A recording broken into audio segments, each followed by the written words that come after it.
Good morning. Welcome back to my channel. No apologies. You do you, boo. I'm gonna do me today. Today's housekeeping day. Cleaning. I gotta get some things cleaned up. No time to enjoy the outdoors. That'll be another moment. But in the meantime, come along and take a look at the video I put together for you today. Why we buy all these strawberries and prepped them. And I made some homemade bread and gave you a look at the potato peeling soup that I made as we prepared dinner. So come along, take a look at my video. But before you do anything, give me a thumbs up. I'm telling you, before you continue on, give me a thumbs up. It pushes me through algorithms. So YouTube says, people like this video and they share it with everybody. If I don't get the thumbs up, it sits there and no one gets to appreciate it. Come along.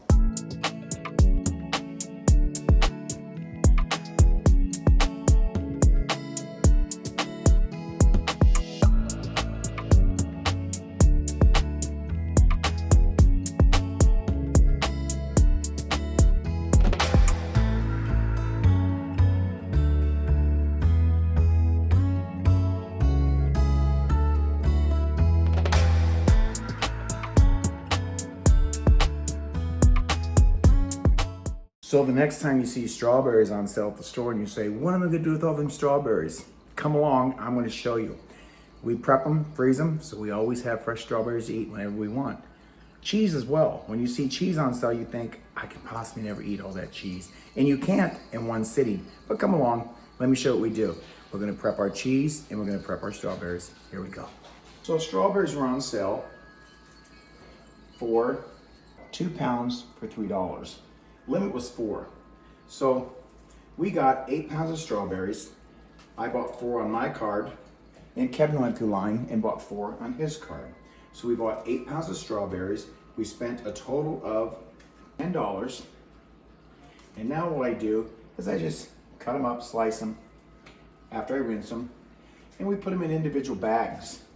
Put them in the freezer so that when you're ready for some fresh fruit, you just take it out of the freezer, let it thaw in the refrigerator for an hour or so, and you have fresh strawberries that you can put fresh homemade whipped cream on, sprinkle some powdered sugar, put them in a cereal, drop them in a yogurt, whatever you want to do. So we've got the strawberries all cut, and let's get them bagged. Then we can get them vacuum sealed. All right, so we've got all of these in bags. Let's get them sealed and we'll be able to see how many we've got. So the bag seals without squishing the strawberries.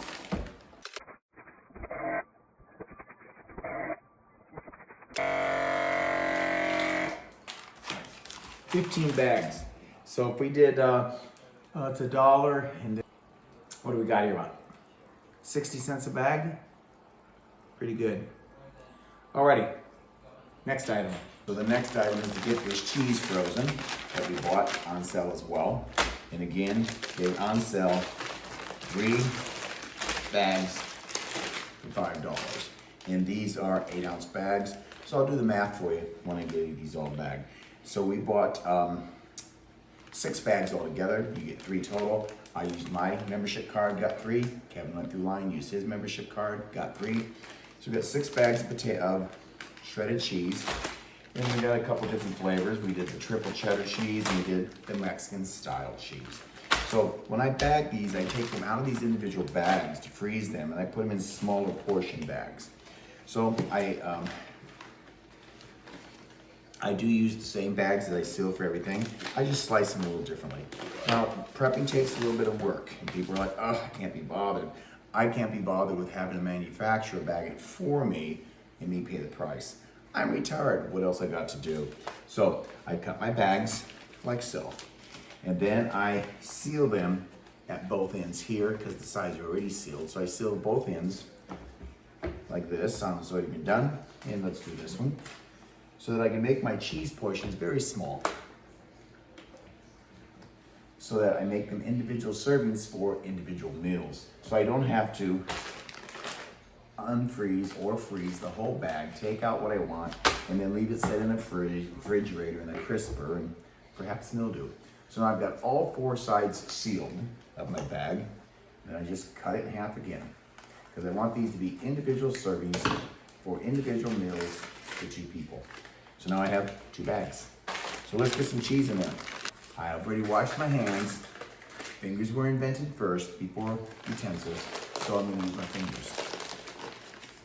All right, so we're just gonna put the cheese in there, enough for individual servings. That's all I'm doing.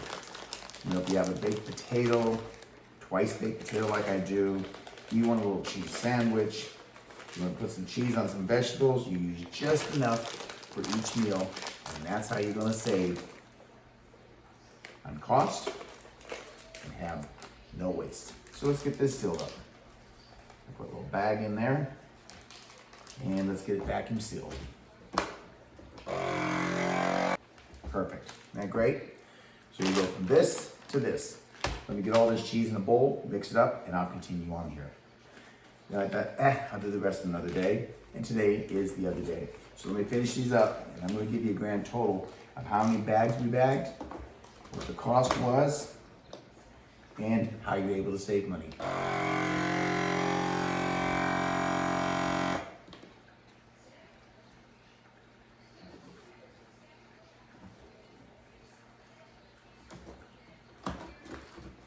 There we go.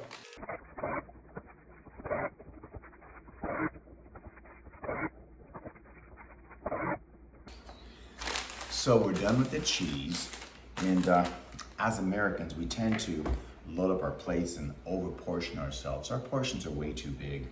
So you can see these are clearly nice little portion bags for 2 people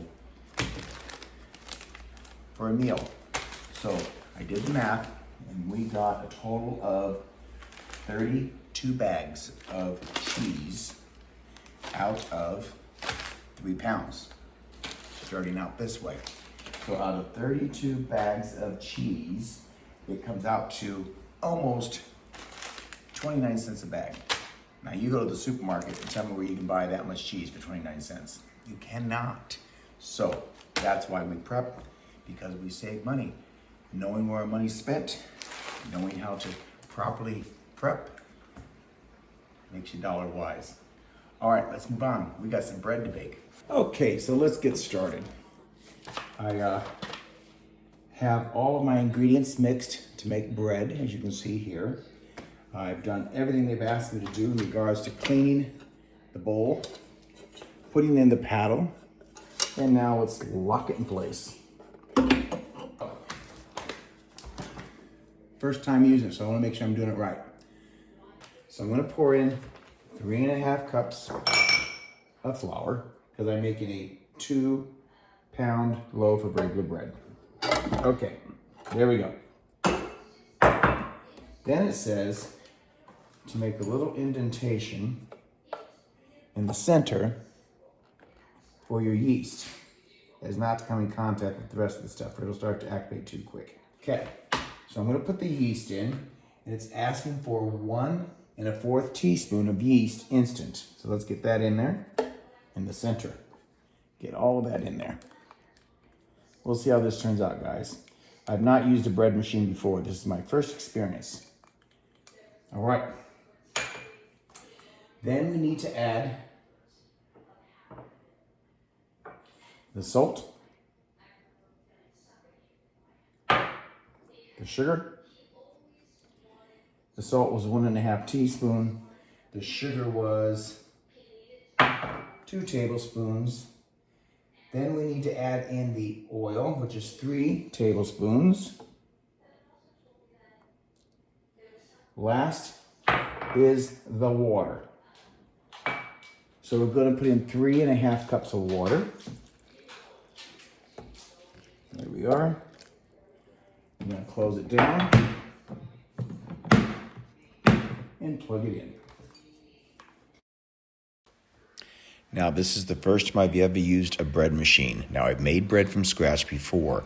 Use the same recipe I just added into the bread machine to make your bread. If you're doing it from scratch, use the same recipe, but you'll need to knead the bread several times throughout a couple of hours. Then you'll leave it covered with a a tablecloth inside of your bread pan and let it rise for about 4 to 5 hours and then bake. Look at the instructions here. After my first time, it'll make it easier. Press the menu button until desired program number 1 through 19. There's the menu button. Basic is 1. We want number 1 because it's basic bread. There we go. Press the weight, which is 2 pounds. There we go, 2 pounds. Okay. Color setting. Do we want it to be light, medium, or dark? Let's go medium. So, color, medium.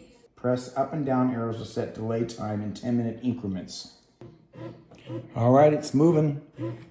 Let's see if it makes bread or not.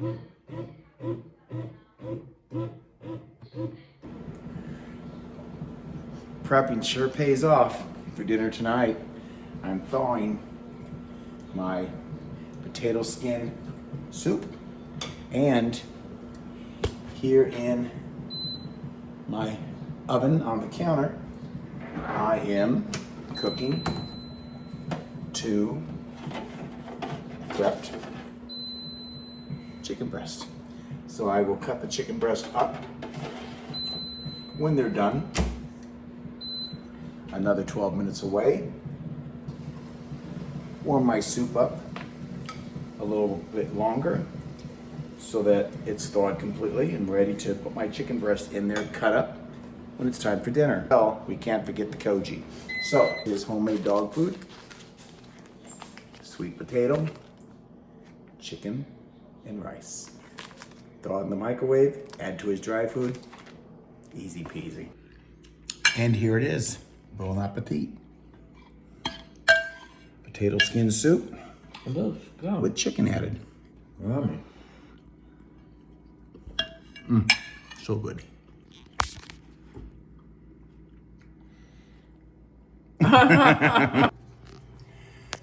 So my bread is cooking. It's been about 4 hours. There it is inside. It look great. You'll see it better when it's done. And it's on bake mode right now for another 41 minutes. And then it goes to keep warm. And then done. I like this machine so far. We'll see what the bread looks like when it's finished. But there it is. Well, my kitchen certainly smells like bread. It's done. Let's take a look. We'll see how I did. Wow, it smells fantastic.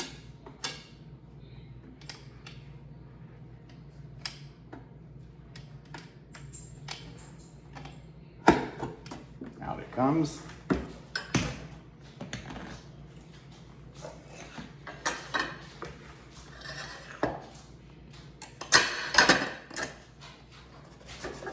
Look at that. Now the next loaf will be a little bit taller. But isn't that beautiful? Look at that loaf of bread. Let's cut it open. The next one will be taller because I kept opening the top, wondering if it was working correctly, which, I don't know, changed the heat, changed the fermenting, changed the raising process. So let's cut this and see what it looks like. But how wonderful that I can now make bread at home. Oh, that's beautiful. Look how nice that is. Nice, good, thick piece, warm. I think I'm gonna put some butter on that and surprise Kevin. Thanks for watching. I'm happy. No apologies. You do you, boo.